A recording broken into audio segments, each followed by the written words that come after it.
बोलिए सदगुरुदेव की, सदगुरु कबीर साहेब की, करुणा के सागर तथागत भगवान बुद्ध की, जगत गुरु रविदास जी महाराज की।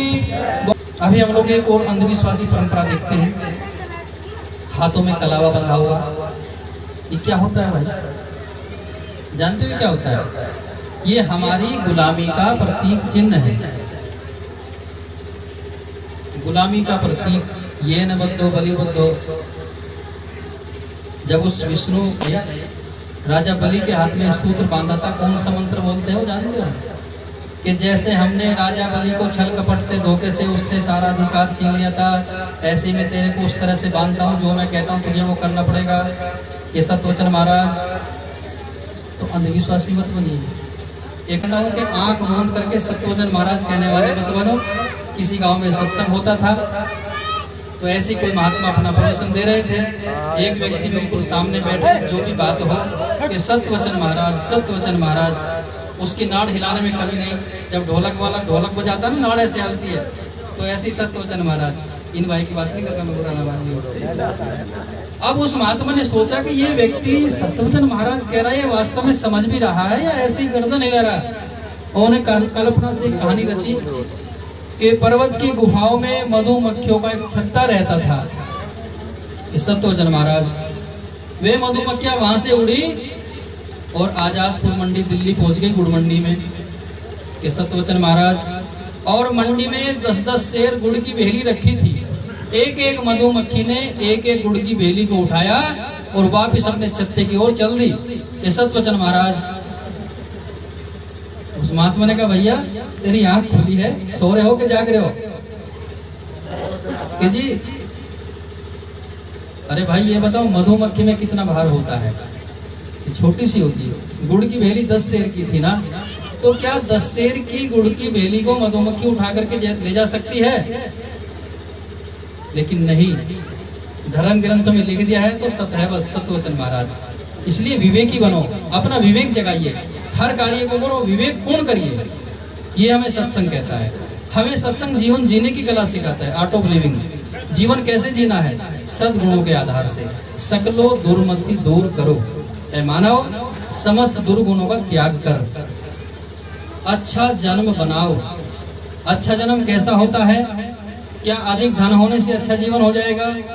महल मकान होने से अच्छा जीवन हो जाएगा? कुल कुटुंब के होने से अच्छा जीवन हो जाएगा? अच्छा जीवन होगा शीलों का पालन करने से, अच्छा जीवन होगा सद्गुणों को धारण करने से, अच्छा जीवन होगा सेवा करने से। काग गौन गति छाड़ के,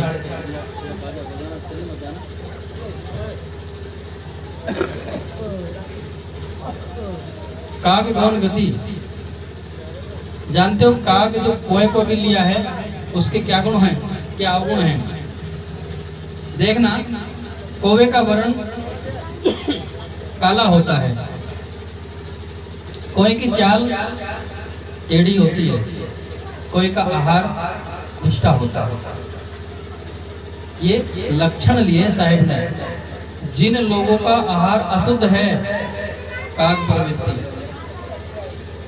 वर्ण का मतलब होता है आपकी आकृति, आपका स्वभाव, आपका बर्ताव, आपका बिहेवियर।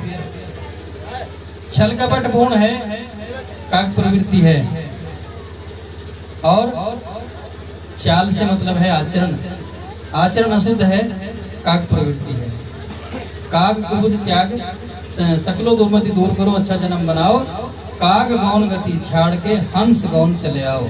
अब साहब कहते कि हंस की गति, क्योंकि ये मनुष्य जीवन हंस के समान निर्मल है, निर्णय करने वाला, नील क्षीर का निर्णय करने वाला। तो हंस का वर्ण होता है श्वेत। जो बुद्धिजीवी विचारवान जागरूक लोग होते हैं, उनका भी वर्ण श्वेत होता है। उनकी चाल सीधी होती है, आचरणवान होते हैं, आचरण संपन्न होते हैं, और उनका आहार शुद्ध होता है। हंस जलाशय में रहता है, वहाँ वो कुछ भी खाए, घास काई आदि, लेकिन जल में रहने वाले किसी जीव जंतु का वो आहार नहीं करता। जल में रहता है लेकिन जल के जीवों से प्रेम करता है। और ये मनुष्य इस संसार में रह करके अगर जीवों से प्रेम करना जिस दिन सीख जाएगा, पैर के नीचे चींटी न आ जाए, इस बात का भी ध्यान रखोगे, तब कहीं जाकर के बुद्ध के पहले सील का पालन होगा। पाणातिपाता वैरमणि सिक्खापदांग समाधियामि। मैं किसी भी प्राणी की अकारण हिंसा न करने की प्रतिज्ञा लेता हूँ या लेती हूँ। तो सज्जनों, सत्संग तो बहुत बड़ी चीज है। शब्दे मारा गिर पड़ा, शब्दे छोड़ा राज, जिन जिन शब्द विवेकिया तिन के सर के काज। शब्द की चोट जिसके लग जाती है जीवन बदल देती है। शब्द की चोट जिसके लग जाएगी तो फांसी खा लेगा, सेल्फाज खा लेगा, रेल के नीचे कट के जाके मर जाएगा, क्योंकि शब्द सहन नहीं हुआ। माता पिता ने कुछ कह दिया तो बच्चे जोश में आकर के अपनी आत्महत्या कर लेते हैं, वो भी शब्द है, कड़वा है। और वही शब्द अगर मीठा हो जाए, मधुर वचन है औषधि, कटुक वचन है तीर, श्रवण द्वार होय संचरे साले सकल शरीर। वो शब्द था बुद्ध का जो डाकू अंगुलीमाल को लगा। वो शब्द था गुरु रविदास जी का जो सदन कसाई को लगा। वो शब्द था 7 ऋषियों का जो डाकू रत्नाकर को लगा। वो शब्द था, बहुत वाणियां हैं। तो हम इन पर विचार करें। कर विचार है मानव तो विवेकशील प्राणी है, विचार कर सकता है। तो हंस की रहनी, हंस के गुण लक्षणों को धारण करें और अपनी मूल भूमिका, अपने निज पद, अपने पारक पद में हम ठहरे। ये इस मनुष्य जीवन का कार्य है। सकलो दुर्मति दूर करो, अच्छा जन्म बनाव, काग गौन गति छाड़ के हंस गौन चले आओ। हंस की चाल, दया, क्षमा, सत्य, धीर, विचार, ये पक्के हंस तत्व होते हैं। तो इनमें हम अपनी रहनी बनाएं, अपना ठहराव बनाएं, तब जाके हमारा मनुष्य जीवन का कार्य पूर्ण होगा। हमारा सत्संग करना, कहना, सुनना सार्थक होगा। आइए एक पद में आपकी सेवा में रखता हूँ।